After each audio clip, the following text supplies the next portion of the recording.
added another splash of vodka to her tomato juice. The volcano sounded like a bad omen. 3 more hours, said her seatmate. We'll be in Honolulu by supper time. She was a plump, intense-looking Filipina who'd been working Sudoku puzzles ever since they boarded in Manila. Apparently she'd grown bored with number crunching and wanted to chat. Are you on your way home? No, I've never been to Hawaii.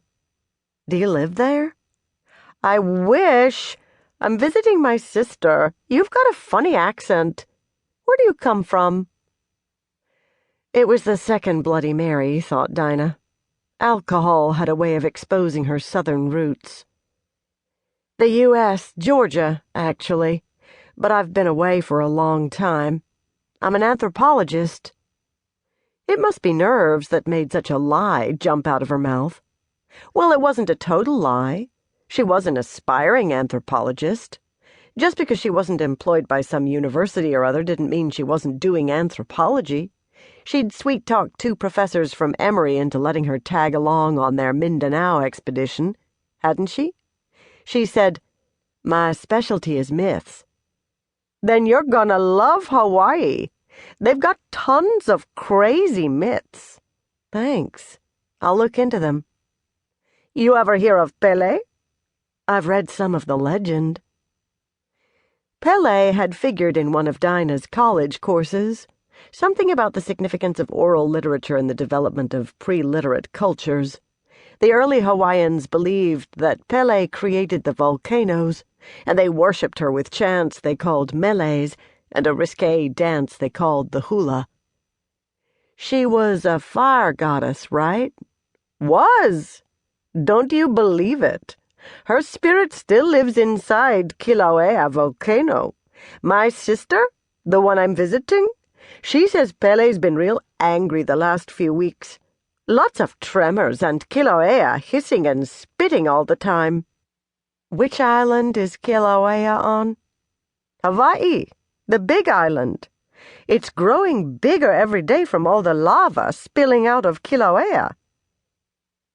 Frowning, Dinah skimmed Claude Ann's letter.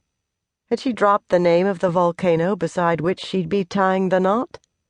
Of course not. How like Claude Ann to specify the color of the dresses and neglect to mention an erupting volcano. A man fell in a steam vent and got cooked just last week down near Ocean View. My sister sent me the news clipping. Dinah shuddered. Was he hiking? Nobody knows where he came from or where he was going. No car, no ID. He had a head wound and some broken bones. It's kind of a mystery.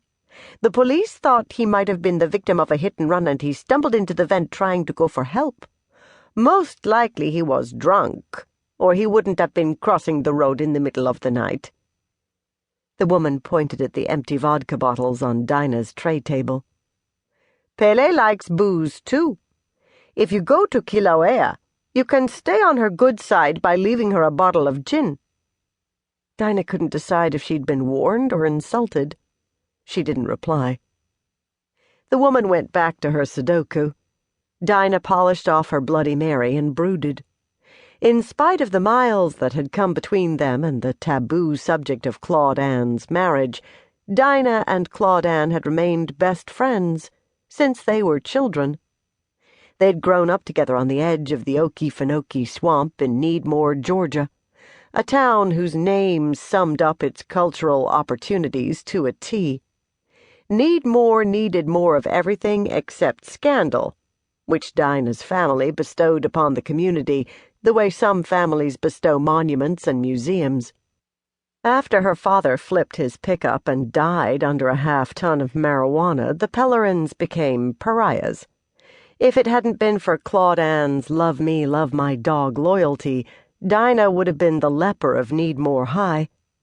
Wussing out of her wedding, however uncomfortable or close to a spitting volcano, wasn't an option. I got to stretch my legs, said her seatmate, folding her tray table and standing up. Got to watch out on a long flight or you get blood clots. She straightened her back and toddled toward the rear of